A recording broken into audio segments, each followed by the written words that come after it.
Hello guys, welcome to my YouTube channel. This is commerce field और आज हम लोग 2 चैप्टर्स कंप्लीट करेंगे। फर्स्ट है legality of object and consideration and 7 void agreements. So पहले हम ये देखते हैं legality of object and consideration. Legality means legal, object means objective और कंसिडरेशन मीन्स जो हमने ऑलरेडी स्टडीड कर चुके हैं वो है हमारा consideration means something in return. तो एक वैलिड कॉन्ट्रैक्ट के अंदर ये दोनों एलिमेंट्स भी बहुत इम्पॉर्टेंट हैं। जब हमने पढ़ा था, जब हमने फर्स्ट चैप्टर में एलिमेंट्स पढ़े थे, एसेंशियल एलिमेंट्स, तो ये दोनों थे उसमें। तो एक लीगल ऑब्जेक्टिव, एक लीगल गोल, एक लीगल टारगेट उस कॉन्ट्रैक्ट के अंदर होना बहुत ज़रूरी है।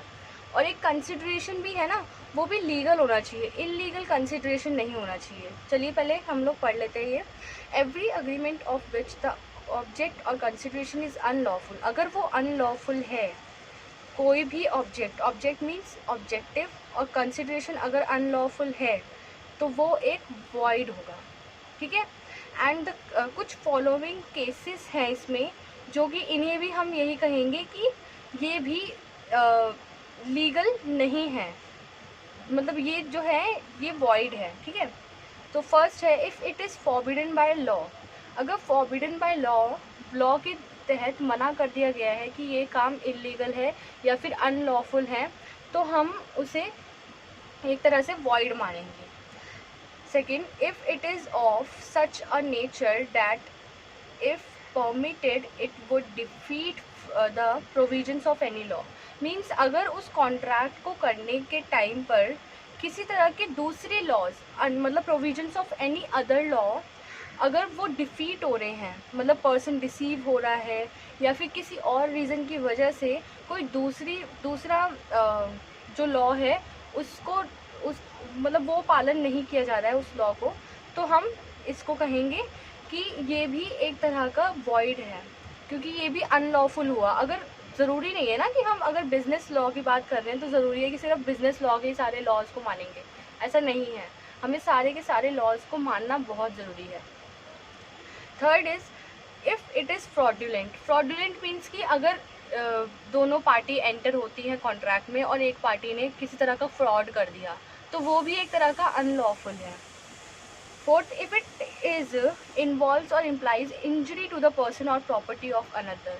मीन्स कि अगर जैसे कोई कॉन्ट्रैक्ट करने में किसी पर्सन को डिसीव हो रहा है वो पर्सन, या फिर उसको इंजरी हो रही है इस वजह से, या फिर उसकी प्रॉपर्टी में वो हो रहा है, मतलब प्रॉपर्टी डिस्ट्रॉय हो रही है, या फिर किसी तरह का कोई लॉस हो रहा है उसको अपनी प्रॉपर्टी में, तो वो भी एक अनलॉफुल है। और इसमें एक और पॉइंट आ जाता है कि अगर जैसे हम कोई कॉन्ट्रैक्ट कर रहे हैं और उससे पब्लिक जो हमारे जितनी भी सुविधाएं हैं, पब्लिक रिसोर्सेस हैं, वो सब अगर डिसीव हो रहे हैं, डिस्ट्रॉय हो रहे हैं, तो वो भी एक अनलॉफुल होगा।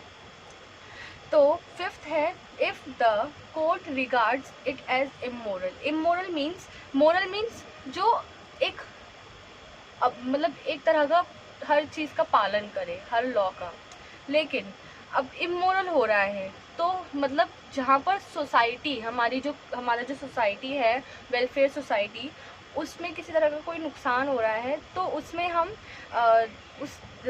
जो नुकसान है वो या फिर वो कॉन्ट्रैक्ट को हम एक वॉइड कहेंगे, ठीक है। देन 7th चैप्टर हमारा वॉइड अग्रीमेंट्स है।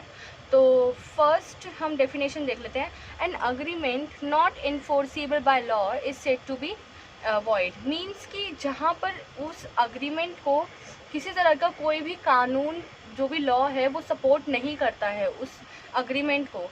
यहाँ पर बात अग्रीमेंट की हो रही है, क्योंकि वॉइड कॉन्ट्रैक्ट्स कभी बन नहीं सकते, ठीक है। तो वॉइड अग्रीमेंट्स का मतलब जो शुरुआत से ही इनको कह दिया गया है कि आप वॉइड हो। सेकेंड, एक्सप्रेसली डिक्लेयर्ड वॉइड, मतलब इनको पहले से ही कुछ ऐसे पॉइंट्स हैं इसमें, इनको पहले से ही कह दिया है कि ये वॉइड अग्रीमेंट है। तो फर्स्ट है agreement in restraint of marriage. Restraint means रुकावट। तो हम किसी को भी, जैसे जो हमारे 18+ वाले हैं, बॉय और गर्ल, उन्हें हम नहीं रोक सकते कि आप मैरिज ना करिए। अगर 25 ईयर्स का है या 25 ईयर्स की है गर्ल या बॉय, हम उन्हें नहीं रोक सकते। अगर अदर देन अ माइनर को तो हम रोक सकते हैं, तो वो बाल विवाह हो गया। लेकिन ये जो है इसमें ये पॉइंट ले रखा है कि इन्हें हम नहीं कह सकते कि रिस्ट्रेंट ऑफ मैरिज, हम किसी की मैरिज में रुकावट नहीं बन सकते। सबको एक अपनी फ्रीडम है, वो अपना शादी कर सकते हैं, ठीक है। तो ये जो पॉइंट्स है ना, ये सब इसलिए है कि अगर ये चीज़ होती है तो एक वॉइड अग्रीमेंट होगा, ठीक है। अगर हमने किसी को रोका उसके लिए तो वो एक तरह का वॉइड अग्रीमेंट हो गया। अब as well as restraint of trade. Restraint of trade क्या है? अगर हम किसी को बिजनेस करने से रोक नहीं सकते, अगर वो काम इलीगल है तब तो बात अलग है। लेकिन जहाँ पर बात वो है कि लॉफुल प्रोफेशन में है, मीन्स कि वो ट्रेड ऑफ बिजनेस जो है वो अच्छे, मतलब कोई इलीगल चीज़ नहीं है उसमें, तो हम किसी को भी रोक नहीं सकते उसको करने के लिए, ठीक है। देन कुछ एक्सेप्शनल केसेस हैं इसमें जिनको हम कह सकते हैं कि ये इनको हम रोक सकते हैं, जैसे सेल ऑफ गुडविल या फिर पार्टनर्स अग्रीमेंट जो होता है वो पार्टनर्स के अपने कंसेंट से होता है, तो हम उसमें रोक सकते हैं। ट्रेड कॉम्बिनेशंस में रोक सकते हैं, बिकॉज दोनों पार्टीज़ एक साथ एक जॉइंट वेंचर करना चाहती है, तो उसकी मर्जी है, वो दोनों पार्टी में कोई भी करना चाहे कर सकते हैं। Negative stipulation in service agreements में।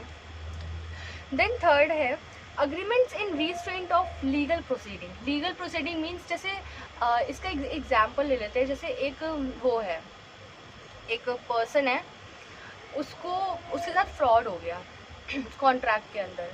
देन उसने बोला कि मैं क्या करता हूँ, मैं कोर्ट में जाऊँगा और अपने जो भी मेरा लॉस हुआ है और जितना भी मैं डिसीव हो गया हूँ वो सब बेयर कराऊँगा उस बंदे से, सामने वाले से। तो अब उसे कोई रोक नहीं सकता कोर्ट में केस करने से।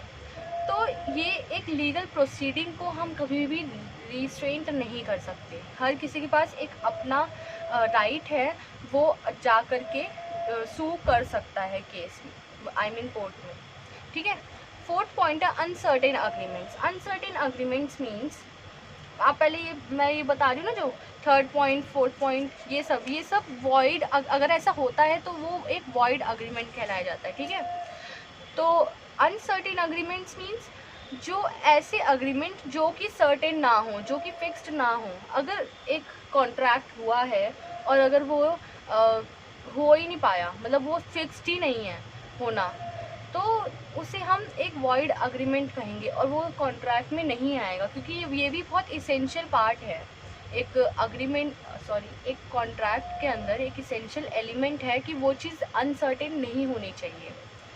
देन फिफ्थ है वेजरिंग। वेजरिंग अग्रीमेंट्स वो होते हैं जिन्हें हम, वेजर मतलब अ बेट, मीन्स हम किसी तरह का कोई बेट लगाते हैं किसी दूसरे पर्सन के साथ। Something stated to be lost और won on the result of a doubtful issue, and therefore wagering agreements are nothing but ordinary betting agreements। means कि wagering agreements कुछ नहीं होते, बट इन्हें ज़्यादातर betting agreements कहा जाता है। और इसमें क्या होता है कि एक तरह का, मतलब एक सिचुएशन क्रिएट करी जाती है, उसमें तुम्हें लॉस हो रहा है या तुम विन कर रहे हो, वो देखा जाता है इसमें स्पेशली। अब इसमें क्या है, स्पेशल केसेस क्या है वेजर के, कि commercial transactions, lottery, crossword puzzles और इंश्योरेंस कॉन्ट्रैक्ट, ये ऐसे केसेस हैं जिनमें हम ना ये नहीं कह सकते कि ये वेजर है। जैसे देखिए, इंश्योरेंस का लेते हैं एग्जांपल। इंश्योरेंस का क्या है, जैसे इंश्योरेंस हमने कराया, ठीक है। देन उसके बाद क्या हुआ कि उसमें हमने पैसे दे दिए, ठीक है। अब इसमें क्या, जैसे हमने किया लाइफ इंश्योरेंस, तो उसमें एक बेट हो गया, एक तरह का एक सिचुएशन अगर क्रिएट होगी तो उसे हम पैसे देंगे। अगर उसका लेट से उसने हार्ट अटैक का इंश्योरेंस कराया कि मेरी हार्ट की प्रॉब्लम है तो इस वजह से मुझे लाइफ इंश्योरेंस कराना है, तो अब उसको हार्ट अटैक आ गया, देन उसके बाद उसको पैसे मिलेंगे। अगर हार्ट अटैक नहीं आया, वो बिल्कुल ही, मतलब उसका बिल्कुल स्वस्थ रहा वो, तो क्या होगा, उसे हम नहीं मानेंगे, एक तरह का कोई पैसे नहीं मिलेगा, LIC वाले नहीं देंगे पैसे, ठीक है। तो ये जो केसेस है ना, इनको वेजर नहीं माना जाता है, किसी तरीके से नहीं माना जाता है। अग्रीमेंट कंटीजेंट और इम्पॉसिबल, हाँ ये बात तो सही है। अगर कंटीजेंट है मतलब जो हैपन करता है, डिपेंड करता है किसी चीज़, समथिंग इन हैपनिंग, मीन्स कि अगर कुछ होता है, अगर वो हुआ तो ये अग्रीमेंट या ये कॉन्ट्रैक्ट होगा। तो which is based on event, एक इवेंट पे बेस करता है, इवेंट हैपन्स और इवेंट हैपन्स नॉट, ठीक है। तो आई होप सो कि आप लोगों को काफ़ी अच्छा लगा होगा ये चैप्टर। 2 चैप्टर आज कवर कर लिए आज हम लोगों ने। देन नेक्स्ट चैप्टर के साथ मिलते हैं।